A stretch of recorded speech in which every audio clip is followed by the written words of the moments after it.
ഒരുപാട് കുട്ടികൾ, സ്കൂൾ വിദ്യാർത്ഥികൾ ഒരാളെ കൂട്ടം കൂടി തല്ലുന്ന ഒരുപാട് വീഡിയോകൾ നമ്മൾ കണ്ടിട്ടുണ്ടാകും. സംഭവങ്ങൾ ഈ അടുത്ത് ഒരുപാട് നടന്നിട്ടുണ്ട്. അപ്പോൾ കൂടുതലായിട്ടും ഈ കോളേജ് സ്കൂളുകളിൽ പഠിക്കുന്ന വിദ്യാർത്ഥികൾ നിസ്സാര കാരണങ്ങൾക്കാണ് ഇതുപോലെ കുട്ടികളെല്ലാവരും ഒരുമിച്ച് ചേർന്നിട്ട് ഈ ബസ് കണ്ടക്ടർമാർ, ബസ്സിലെ ആളുകളോടാണ് കൂടുതലായിട്ടും ഇവർ ഇങ്ങനെയുള്ള അടിപിടി നടത്താറുള്ളത്.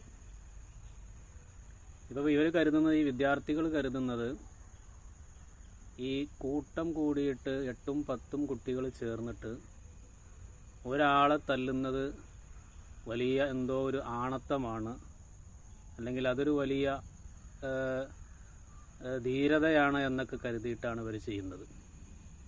വെറും ഒരു ഷോ മാത്രമാണ്. എന്നിട്ട് അത് സോഷ്യൽ മീഡിയയിൽ ഇട്ടിട്ട് ഇവർ വലിയ ഹീറോയിൻ ചമയാണ്. ഈ സിനിമകളിൽ നിന്ന് കണ്ടിട്ടാണ് ഇങ്ങനെയുള്ള ഓരോരോ സംഭവങ്ങൾ നമ്മുടെ മക്കൾ അതിനെ അനുകരിക്കാൻ ശ്രമിക്കുന്നത്. സിനിമ എന്നുള്ളത് വെറും ഒരു അഭിനയം മാത്രമാണ്, വെറും ക്യാമറയ്ക്ക് മുന്നിൽ മാത്രം അവർ ചെയ്യുന്നു എന്നല്ലാതെ ഇതൊക്കെ അനുകരിക്കാൻ ശ്രമിക്കുന്നത് തനി വിഡ്ഢിത്തെന്ന് മാത്രമേ അതിന് പറയാൻ പറ്റുള്ളൂ. ഞാൻ പറഞ്ഞുകൊണ്ട് വരുന്നത്, ഒരാളെ ഒരുപാട് ആളുകൾ ചേർന്നിട്ട് അടിക്കുക, തല്ലുക എന്നൊക്കെ പറയുന്നത് ഒക്കെ മഹാവിഡ്ഢിത്തരാണ് ചെയ്യുന്നത്. ഒരിക്കലും ഒരു നിലക്കും അതൊന്നും ആണത്തം അല്ലെങ്കിൽ വലിയ ധൈര്യമാണ് എന്നൊന്നും പറയാൻ കഴിയില്ല. നിസ്സാര കാരണങ്ങൾക്ക് വേണ്ടിയിട്ടാണ് ഈ ബസ്സുകാരങ്ങനെ മർദ്ദിക്കുന്നത്. ഒരുപാട് വീഡിയോകൾ ഇതിനു മുമ്പ് നമ്മൾ കണ്ടിട്ടുണ്ട്. ആദ്യമൊക്കെ ഇങ്ങനെ ഈ ആൾക്കൂട്ട ആക്രമണങ്ങൾ നമ്മൾ ഉത്തരേന്ത്യൻ ഭാഗങ്ങളിലായിരുന്നു നമ്മൾ കണ്ടിരുന്നത്. പക്ഷേ ഇപ്പോൾ നമ്മുടെ കേരളത്തിൽ ഒരുപാട് നടക്കുന്നുണ്ട് ഇതുപോലുള്ള സംഭവങ്ങൾ. കൂടുതലായിട്ടും സ്കൂൾ കോളേജ് വിദ്യാർത്ഥികൾ ബസ് കണ്ടക്ടർമാരുമായിട്ടാണ് ഇങ്ങനെ നടത്തുന്നത്. ഇപ്പോൾ ഈ അടുത്തൊരു വീഡിയോ ഞാൻ കണ്ടു. ഇതുപോലെ ബസ്സിന് അകത്തേക്ക് അവരെന്തൊരു നായയെ ബസ്സിൽ കയറ്റണമെന്ന് പറഞ്ഞപ്പോൾ ബസ്സുകാർ സമ്മതിച്ചില്ല. അതിന് ഇവർ ഒരുപാട് കുട്ടികൾ ചേർന്നിട്ട് ബസ്സിലെ കണ്ടക്ടർ തല്ലുന്നൊരു വീഡിയോ ഉണ്ടായിരുന്നു. ഇങ്ങനെ ഒരുപാട് ബസ് സ്റ്റോപ്പിൽ നിർത്തുന്നില്ല, സ്കൂൾ കുട്ടികളെ കയറ്റുന്നില്ല, അങ്ങനെയൊക്കെ പറഞ്ഞിട്ടുള്ള കാരണങ്ങൾക്കാണ് ഇവരെല്ലാവരും കൂടെ ചേർന്ന് ബസ്സിലെ ആളുകളെ തല്ലുന്നത്. നേരെ തിരിച്ച് ഇത് സംഭവിച്ചു കഴിഞ്ഞാൽ ഈ ആണത്തവും ധൈര്യത്തൊക്കെ അവിടെ നിൽക്കും. ഈ ബസ്സുകാരെല്ലാവരും ഒന്ന് ഒരുമിച്ച്, പ്രൈവറ്റ് ബസ്സുകാരെല്ലാവരും കൂടെ ഒന്ന് ഒരുമിച്ചിട്ട് ഈ തല്ലിയ വിദ്യാർത്ഥികളെ ഓരോരുത്തരുടെയായിട്ട് അടുത്ത് പോയി കഴിഞ്ഞാൽ ആരുണ്ടാവില്ല ആ സമയത്ത് സഹായിക്കാൻ. ശരിക്കും വിദ്യാർത്ഥികൾ ഒറ്റപ്പെടും. അപ്പോൾ ഒരു കാരണവശാലും ഇങ്ങനെയുള്ള സംഭവങ്ങൾക്കൊന്നും നാട്ടുകാർ സപ്പോർട്ട് ചെയ്യാൻ പാടില്ല. ഈ അടുത്ത് ഇതുപോലൊരു സംഭവം നമ്മുടെ നാട്ടിൻ്റെ അടുത്തുള്ള ഒരു അങ്ങാടിയിൽ ഇതുപോലെ സംഭവം ഉണ്ടായി. ഒരു ബസ് കണ്ടക്ടറെ ഒരുപാട് ചെറുക്കന്മാർ, യുവാക്കൾ ചേർന്ന് തല്ലി. ഈ തല്ലുന്ന രംഗം ഒരാൾ കുറച്ച് മാറി നിന്നിട്ട് വീഡിയോ എടുക്കുന്നുണ്ടായിരുന്നു.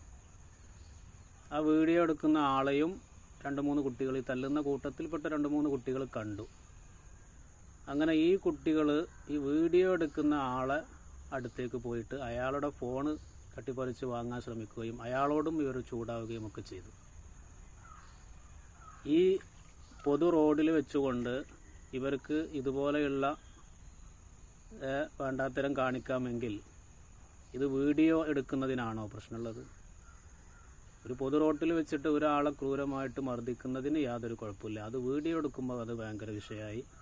ഈ കുട്ടികളെല്ലാവരും കൂടെ ചേർന്നുകൊണ്ട് ഈ വീഡിയോ എടുക്കുന്ന ആളെ നേർക്ക് ചെന്ന് അയാളോടും ഇവർ തട്ടിക്കയറി അയാളെയും മർദ്ദിക്കാനും തല്ലാനൊക്കെ ശ്രമിച്ചുകൊണ്ടിരിക്കുകയാണ്. ഇങ്ങനത്തെ സംഭവങ്ങളും കാര്യങ്ങളൊന്നും ഒരിക്കലും എവിടെയാണോ വെച്ച് നടക്കുന്നത് ആ നാട്ടുകാർ ഒരിക്കലും ഇത് പ്രോത്സാഹിപ്പിക്കാൻ പാടില്ല. അല്ലെങ്കിൽ അങ്ങനത്തെ സംഭവങ്ങൾ ഉണ്ടായിക്കഴിഞ്ഞാൽ നാട്ടുകാർ അതിൽ ഇടപെടണം, അതിൽ തിരുത്തണം. സ്കൂളിലേക്ക് കുട്ടികൾ പറഞ്ഞയക്കാനും പേടിയാണ്. കാരണം കുട്ടികൾ, നല്ല കുടുംബത്തിലുള്ള കുട്ടികൾ പോലും സ്കൂളിലേക്ക് പോയി അവിടെ ചെന്ന് കഴിഞ്ഞാൽ ഈ ചീത്ത കുട്ടികളുമായിട്ട് കൂട്ടുകൂടിയിട്ട് ഇവരെ സ്വഭാവം കൂടി മോശമാകാണ്. ഒരു 10-20 കുട്ടികൾ ഒരു ക്ലാസ്സിൽ പഠിക്കുന്നുണ്ടെങ്കിൽ 1-2 തലതെറിച്ചെണ്ണം മതി.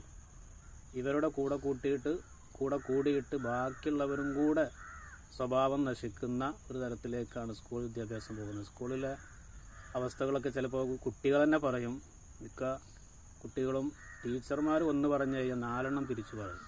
അധ്യാപകർ വിദ്യാർത്ഥികളെ പേടിച്ചിട്ടാണ് ഇപ്പോൾ കുട്ടികൾ പഠനം നടന്നുകൊണ്ടിരിക്കുന്നത്. സ്കൂളിലെ അവസ്ഥ അതാണ്.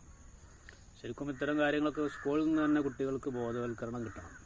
ഒരുപാട് ആളുകൾ ചേർന്നിട്ട്, ഒരുപാട് കുട്ടികൾ ചേർന്നിട്ട് ഒരാളെ തല്ല എന്നൊക്കെ പറയുന്നത് വളരെ മോശമായിട്ടുള്ള പരിപാടിയാണ്.